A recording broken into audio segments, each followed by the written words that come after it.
តែយ៉ាងនឹងតើខ្ញុំមានពួកម៉ាក់មួយកិនព្រួយពីវារាល់ថ្ងៃតែងខូចចិត្តនឹងរឿងស្រីគ្មានពេលទុំនេថ្ងៃណាដែរខ្ញុំជួបវា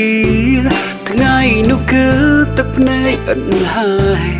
ចង់ប្រាប់ថាណែពួកម៉ាឯងជុំយំទៅខូចចិត្តលើកមុនព្រោះតែសង្សារក្បត់ចិត្តរូបនាងលួចទៅណែបណាត់ឆ្លៀតមានកូនស្នេហ៍លើកនេះព្រោះតែរូបវាទៅស្រឡាញ់សង្សារគេប្រាប់ថាកុំវាមិនជឿទេប្រឹងធ្វើមនុស្សស្មងពួកម៉ាអើយបដិចឯងសេចកម្មយ៉ាងនេះមនុស្សក៏គោគេតាមស្ម័គ្រស្មោម្នាក់ឯងមិនស្នេហ៍រងតែអ្នកដែលមិនស្រឡាញ់ហើយតាមទៅសុំស្នេហ៍គេដល់តែពេលគេនោះព្រួលប្រែឯងក៏ខូចចិត្ត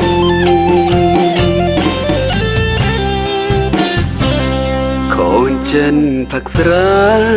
ថ្ងៃណាទឹកចិត្តបានស្បាយ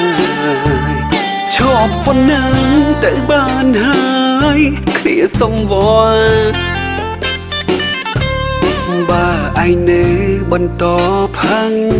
គ្នាច្បាំងអាយុក្លេកខ្សែសង្ខារក្រពាក់ថ្លើមខ្ទេចខ្ទីហើយណាព្រោះផឹងកុំដោឯង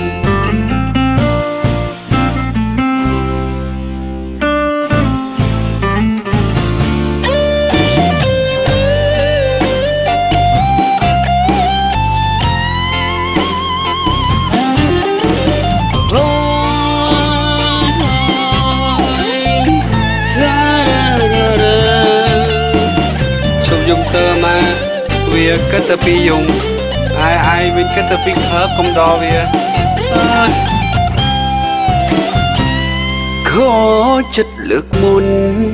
ព្រោះតែសង្សារក្បត់ចិត្តរូបនាងលួចទៅណែបណាត់ឆ្លៀតមានកូនស្នេហ៍លើកនេះព្រោះតែរូបវាទៅស្រឡាញ់សង្សារគេ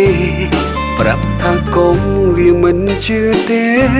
ប្រឹងធ្វើមនុស្សស្មងពួកម៉ាអើ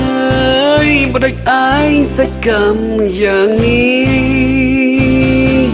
មនុស្សក៏គោគេតាមស្ម័គ្រស្មោម្នាក់ឯងមិនស្នេហ៍រងតែអ្នកដែលមិនស្រឡាញ់ហើយតាមទៅសុំស្នេហ៍គេដល់តែពេលគេនោះព្រួលប្រែឯងក៏ខូចចិត្តមិនមែនជាលើកទីមួយដែលវាខូចចិត្តព្រោះរឿងស្នេហាខូចចិត្តចង់คล้ายទៅជារឿងធម្មតារបស់វាមកពីឃើញភ្លាមស្នេហ៍ផ្លែតមិនបានគិតគូរមើលគ្នាឲ្យយូរយាឥឡូវនេះមកវេទនាជុំសោកដាក់ខ្ញុំសុំដាក់ឈ្មោះឯងឲ្យចំថាជាអ្នកខូចចិត្តអាចជា